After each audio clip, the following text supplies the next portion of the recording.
Today on Exploring Bethlehem, I'm going to take you inside one of Bethlehem's iconic structures.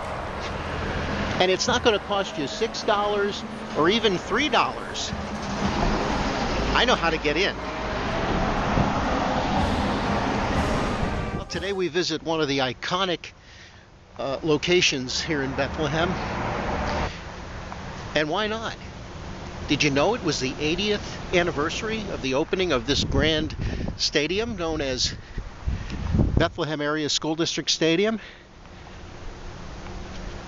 Well, it opened back in 1939, 1940. Bethlehem Liberty High School was built and opened in the 1920s, and almost immediately, beginning in 1924, the school board wrestled with the question about a suitable football field for such an impressive school. The original field was situated immediately to the west of the school's gymnasium, near Pine Street. There were wooden bleachers serving each side of the field, but an ambitious plan to build a grander stadium was in the works. The Great Depression of the 1930s made any attempt at such an expensive project seem highly unlikely. An original idea was to improve the stands, but the estimated cost for this was nearly $200,000, which in today's money would have been equal to around $3 million. It was rightly felt that such an expense should not fall to taxpayers at this time. Then, thanks to President Roosevelt and his Works Progress administration, the possibility of federal aid made the dream of a stadium seem doable. A WPA project was worked up, and in 1938 the plan went forward. Ground was broken in late 1938. The first piece of Bethlehem steel was erected in January of 1939, and construction was completed in time for the football season in September of 1939. The brand new steel stadium was built for $50,000 in materials and about $71,000 in WPA labor. At the time, they were the largest steel stadium stands in the world. The original capacity of the new Liberty Stadium was over 16,000. The school district underwrote the cost of the labor through a bond issuance. Principal and interest were repaid strictly through stadium revenues. And although I wish I could say that I enjoyed much glory on this gridiron, I can't. I didn't play football.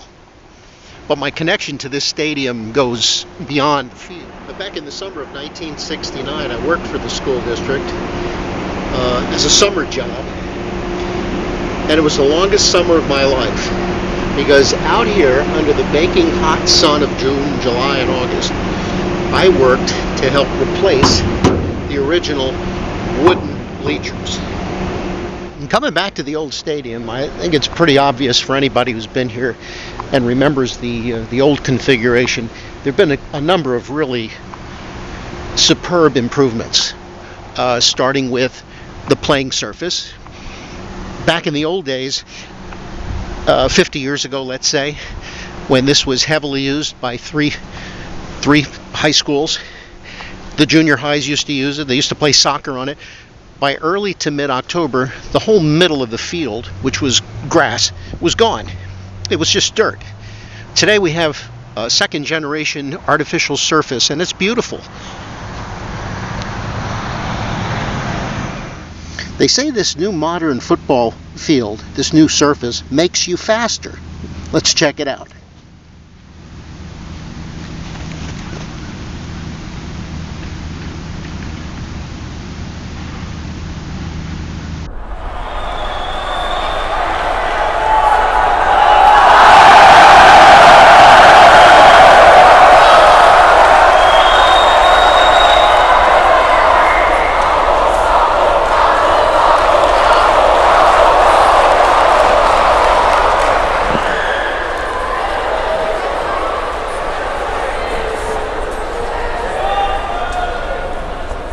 I don't know, maybe for some people, but not for 67-year-old guys.